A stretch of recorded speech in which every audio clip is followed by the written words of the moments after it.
الحمد لله والصلاة والسلام على رسول الله صلى الله عليه وسلم وعلى آله وصحبه ومن والاه وبعد. في نقطة فقهية بس الأول أقولها، إيه هي؟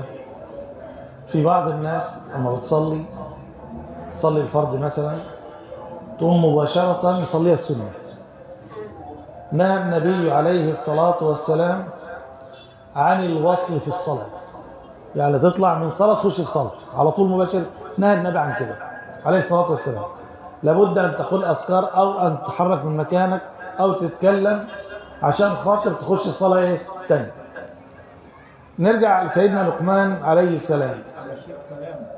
ربنا سبحانه وتعالى بعد الدرس ربنا سبحانه وتعالى أعطى الحكمة له، يؤتي الحكمة من يشاء ومن يؤتى الحكمة فقد أوتي خيرا كثيرا. سيدنا لقمان يسمى بلقمان الحكيم. قيل أنه كان في زمن داود عليه السلام. دخل على سيدنا داود وهو يصنع درعا فنظر إليه فمنعته حكمته أن يسأله ما هذا؟ ما اتكلمش سيدنا لقمان.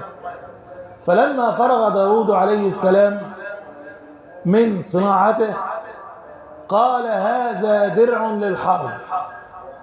فقال لقمان الصمت حكم وقليل فاعله. صعب قوي انك تسكت، لكن سهل قوي انك تقعد تتكلم. ولذلك سيده كان اسمه القين ابن جسر. سيده ده كان له مكانته في مجتمعه في زمانه، فتراهن وهو احد الناس الوجهاء ان اللي هيخسر هيشرب ميه البحر يشربها. فخسر القين ابن جسر فجلس مهموما حزينا، فجاء اليه لقمان قال يا سيدي ما لك حزين؟ قال خسرت الرهان. قيل لي اشرب ماء البحر. قال امر بسيط. قال كيف؟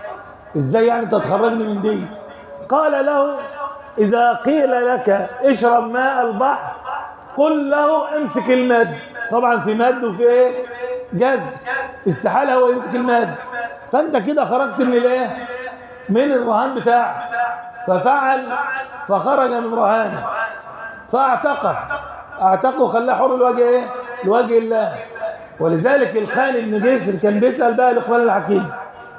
قال له اذبح شاة واتني باطيب ما فيها. فذبح شاة وجاء له بالقلب واللسان. قال اليس هناك غيرهما؟ فسكت. ثم ظل فترة وقال له اذبح شاة واتني باخبث ما فيها. فذبح شاة وجاء له بالقلب واللسان فتعجب فقال له ما هذا؟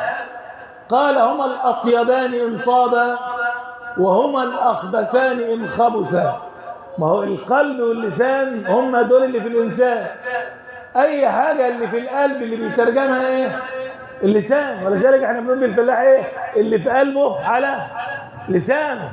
ولذلك سيدنا لقمان أعطي الحكمة وكان له ولد. طب ابنه ده لما اتكلم معاه قال له ايه؟ هذا ما نقول في اللقاء القادم ان شاء الله. وصلى اللهم على نبينا محمد وعلى اله وصحبه وسلم.